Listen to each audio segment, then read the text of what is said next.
If you're going to be an ethical leader, obviously you got to have character, and you got to have exceptional character. Now, when we deal with this word character, most people are going to first of all probably say, well, character is morals and values. When you think about character, you're an honest person. When you think about character, you have integrity. When you think about character, you believe in equality. When you think about character, you're compassionate. When you think about character, you believe in service. Most people are going to say that definition of character. And it's absolutely correct. That is a part of character, but it's not all of character. And if you have the mindset that that's the only definition from character and you miss the other part, then what can happen is you can think you have character, but you actually don't. Because the other part of character is this. I learned this from Henry Cloud. Henry Cloud said, and I quote, he said, character is also an ability to meet the demands of the people and the task in which you serve as a leader in an excellent manner. So character is not just morals and values. Character is getting the job done. I love this, man. So character is not just about being a morally good person. Character is about work ethic. Character is about competence. Character is about having the skills. Character is about responsibility. Character is about setting the example. Character is about actually being able to do the job that you've been given in an excellent manner. See, I think the problem with a lot of our organizations and the problem with a lot of our structures sometimes is we have good people, we have people that we like, but they have no responsibility. They don't get the job done. They don't have the competence or the ability to do things at a level of excellence. Someone say excellence.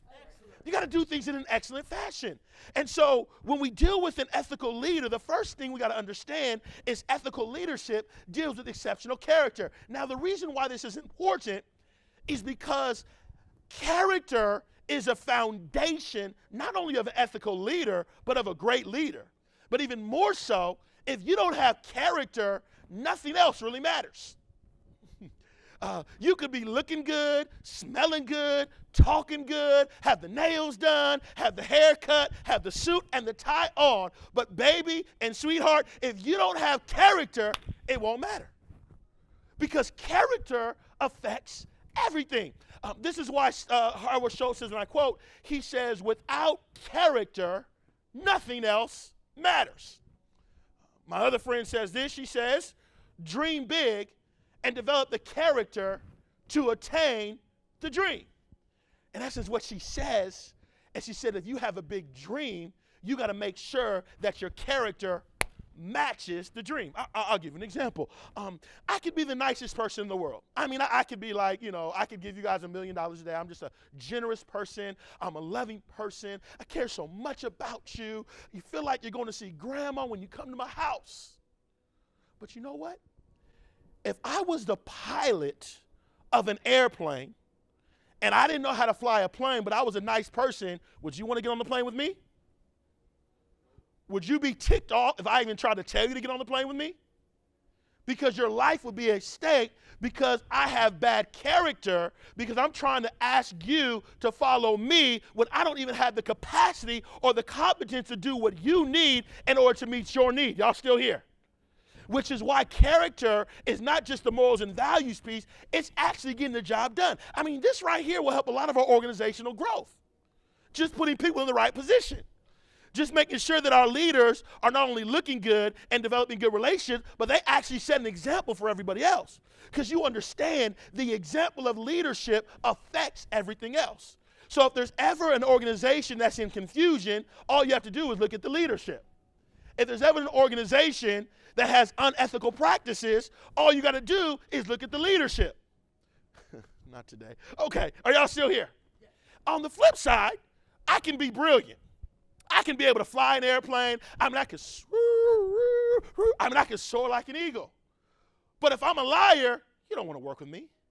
If I'm bossy and negative and putting you down, you don't want to work with me. Has anybody ever had a bad boss before that has got on your nerves? You know what I'm talking about. Micromanager, always has something to say, always saying you're doing something wrong. You don't want to work for that, do you? So that is an example of bad character. So in order to have exceptional character, not only do you have morals and values, but you also get the job done. So when I decide to look for a leader, I don't want my friend to be here because I like them and because they're nice to me and because they got my back. That's good and it matters, but I want to make sure you get the job done. Because if you ain't getting the job done, and if you don't do what you say you're going to do, and you're not skilled, then it's going to make me look bad, and then I'm going to get upset at you because your character is not at the level it needs to be in order for us to run and to function the way we're supposed to function. And a lot of people don't reach their fullest potential or have chaos within their organizations because they lack character.